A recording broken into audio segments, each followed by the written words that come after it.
आते हैं to the most asked question these days कि भाई जीपैट 23 कितना इजी होगा actually. Is GPAT 23 going to be tough? Is GPAT 23 going to be easy? एक simple चीज बताओ, कोई भी एंट्रेंस इजी या टफ एक इंडिविजुअल परसेप्शन।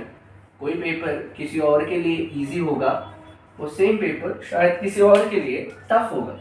दोनों के रीजंस अलग अलग है।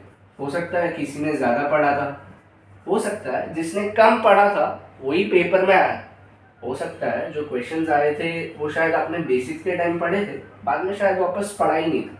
तो जीपैट 23 ईजी होगा या टफ होगा, ये मेरे हिसाब से एक इंडिविजुअल परसेप्शन होगा।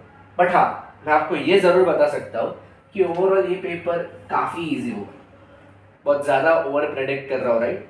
नहीं, I have a logic behind it. Don't worry, ऐसे सच वीडियोस के लिए if you want to be always keep inform, just contact on to this particular number.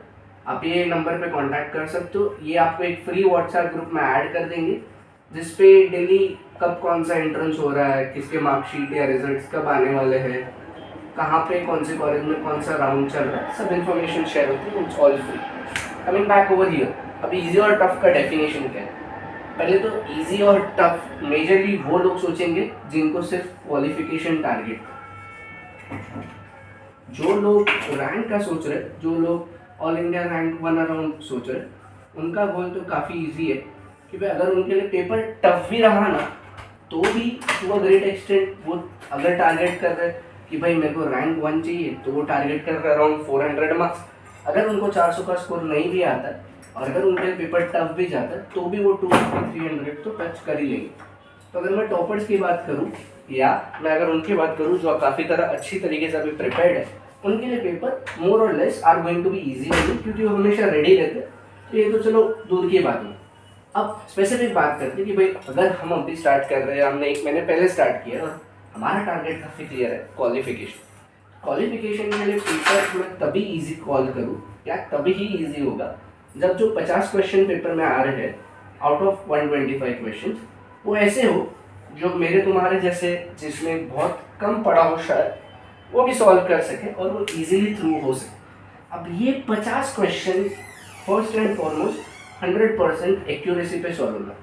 100% accuracy का मतलब ये हुआ कि मैं जो 50 क्वेश्चन अटेम्प्ट कर रहा हूँ वो 50 के 50 क्वेश्चन राइट जाने चाहिए, तो ये मेरा 200 मार्क आएगा, तो ये मैं इजीली क्वालिफाई होके जाऊँगा, तो ये मैं शायद पेपर को ईजी बोलूँगा। Point number 1। पॉइंट नंबर 2, अगर आप क्वेश्चन पेपर लिखने के पहले यही सोच के जाओगे कि अरे मैंने ज़्यादा कुछ पढ़ा ही नहीं है, मेरे को तो आज कुछ आने ही नहीं वाला, तो आपको पेपर टफ ही लगेगा। सबसे पहली चीज़ before attempting the paper, set your attitude right. I know आपको शायद ये थोड़ा प्रवचन लगेगा, but trust me this actually helps.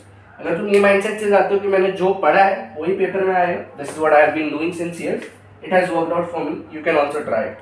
पहला चीज़ वो रखो, पॉजिटिवली रहो, I am not asking you to be over confident. Second, मान लो कि ये 50 क्वेश्चंस जैसे मैंने आपको पहले के वीडियोस में बताया था पेपर सॉल्विंग के ट्रिक्स, अगर आपने वो वीडियो नहीं देखा वो इसी चैनल पे है, don't forget to click on the subscribe button and the bell icon, आप वो वीडियो देख लीजिए। तो वहाँ पे हमने जो डिस्कस किया था कि पेपर को 3 राउंड में सॉल्व करना है, याद है? अब ये समझो कि आपका टारगेट है टोटल आपको 50 क्वेश्चन अटेम्प्ट करना। राउंड 1 में हम वो अटेम्प्ट कर रहे थे about which we were 100% sure that जो मैं मार्क कर रहा हूँ वो सही है। राउंड 2 में वो क्वेश्चन थे जहाँ पे मैं 2 क्वेश्चन के बीच में, सॉरी 2 ऑप्शंस के बीच में कंफ्यूज था, 50-50 सिचुएशन। और राउंड 3 वो थे जहाँ पे हम लोग लॉजिक बेस्ड क्वेश्चन सॉल्व कर रहे थे। अब मेरे को ये तीनों का टोटल मार्क के मिनिमम 50 तक पहुँचना है 100% एक्यूरेसी के साथ। या तो जैसे मैंने पहले के वीडियो में बताया था कि क्वालिफिकेशन के लिए आप मिनिमम 65 to 70 क्वेश्चन अटेम्प्ट करिएगा so that you ensure your qualification. तो मुझे 65-70 तक पहुँचना। अगर आप अंडर प्रिपेयर्ड रहोगे और पेपर आपको टफ लग रहा है तो बहुत ऑब्वियस चीज़ है कि आप राउंड 1 में जहाँ पे आप ज़्यादा 100% श्योर है कि जो मैं मार्क कर रहा हूँ वो सही है, शायद इधर आपका नंबर 30 क्वेश्चन ही होएगा। अब समझने का ट्राई करो, अगर आपने पेपर में 125 में से सिर्फ 30 ही क्वेश्चन सॉल्व किए, अंडरस्टैंड, अगर आप सिर्फ 30 क्वेश्चन सॉल्व कर रहे हो 125 में से, you are any which way out of the picture. क्या आप जीपैट क्वालिफाई कर पाने वाले हो? नहीं। तो ये 30 क्वेश्चन अटेम्प्ट करके रुकने में कोई सेंस नहीं बनता। You have to attempt more questions. तो ये चीज़ तो क्लियर हो गई कि भाई मुझे अभी कुएं में कूदना तो पड़ेगा, अगर कूदूंगा नहीं तो आई एम ऑलरेडी डेड। अब आते कि भाई राउंड 2 जो 50-50 में 2 क्वेश्चंस के बीच में कंफ्यूज था, यहाँ पे ही मैं रिस्क ले सकता हूँ, यहाँ पे ही मैं कैलकुलेटेड रिस्क ले सकता हूँ। और अगर मैं यहाँ पे सिर्फ 10 क्वेश्चन सॉल्व करके रुक जाऊँगा, still I have lost it. 30 और 10 40 पे भी मेरा जी पार्ट क्वालिफिकेशन नहीं होने वाला है। हाँ, बट अगर मैं यहाँ पे अलग से 40 क्वेश्चन अटेम्प्ट करूँ, अंडरस्टैंड दिस, अगर अदरवाइज मैं 40 क्वेश्चन अटेम्प्ट ही नहीं करता नेगेटिव मार्किंग के डर से, बट अब मैंने ये 40 क्वेश्चन अटेम्प्ट किए, पहले तो ये 30 ही अटेम्प्ट कर रहा था, मान लो 30 के 30 राइट गए, 30 into 4 will be plus 120 out of 500 GPAT qualification तो नहीं होने वाला, मेरे को 200 तक तो पहुंचना और 80 मार्क्स दूर हूँ मैं मेरी मंजिल से। ऑन अदर डे मैं 40 क्वेश्चन को टच नहीं करता क्योंकि नेगेटिव मार्किंग में मार्क्स जा रहा था। अब मान लीजिए कि मैंने 40 क्वेश्चन का रिस्क लिया, जिसमें से मेरे 20 राइट गए और 20 रॉन्ग गए। 20 राइट गए, 20 इंटू 4 इज प्लस 80, 20 रॉन्ग गए तो minus 20, plus 80 minus 20 will come to a net score of plus 60। Okay, मतलब 120 प्लस 60 मैं 180 तक तो पहुंच गया। अब आया मेरा लॉजिक बेस्ड, यहाँ पे से 5 क्वेश्चन तो इजीली निकलते हैं, मैंने आपको राउंड 3 वाले बताए थे। एक और सीरीज करूँगा टाइप वाले में जहाँ मैं डिटेल में बताऊँगा। यहाँ से 5 करेक्ट मिल जाए तो और 20 ऐड हो जाएंगे, स्कोर 200 हो जाएगा। मेरा रैंक का तो पता नहीं, बट मैं क्वालिफाई तो पक्का हो जाऊँगा। बाहर निकल के मैं बोलूँगा येस जी पार्ट 23 ईजी था। Mind my words, the way you go to attempt a paper is going to decide how much easier the paper is for you.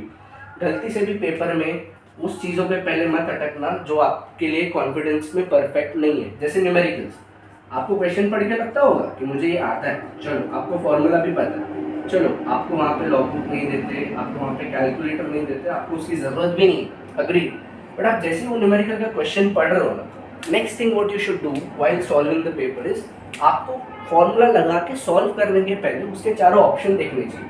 अगर एक ऑप्शन 80 है, दूसरा ऑप्शन 79.9 है, तीसरा ऑप्शन 79.6 है और चौथा ऑप्शन 80.5 है। सॉरी मैं राइट हैंड से देख रहा हूँ तो हैंड राइटिंग इतनी अच्छी नहीं होगी। अगर इतने क्लोज ऑप्शन रहे ना तो तुझे कैलकुलेटर भी दिया हो ना तो ही उसको टच करना होता है। बट देखो जी पार्ट में ना ही कैलकुलेटर मिलने वाला है ना ही लॉग। ऐसे न्यूमेरिकल्स को स्टार्टिंग में टच मत करना, 3 घंटे का पेपर है, टाइम ही टाइम है। हाँ, बट अगर ऑप्शंस ऐसे होते 80, 710, 45, 500 तो सॉल्व कर ले। 4 ऑप्शन एक दूसरे से बहुत दूर है, the chances of you going wrong on calculation is not possible. Trust me, paper easy होगा प्रोवाइडेड तुम यहाँ सोच के जाओ कि पेपर इजी होगा। इसको इजी बनाने के लिए तुमको 11-12 के कॉन्सेप्ट्स पढ़ने पड़ेंगे। हाँ, 11-12 के बताता हूँ क्यों। अगर आपने पहले के ईयर के पेपर्स देखे होंगे, 25% पेपर 11-12 के अराउंड से था।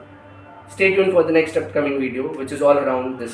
If you're liking the content, don't forget to subscribe and press the bell icon and send your wishes below. See you soon on the other side. Thank you so much.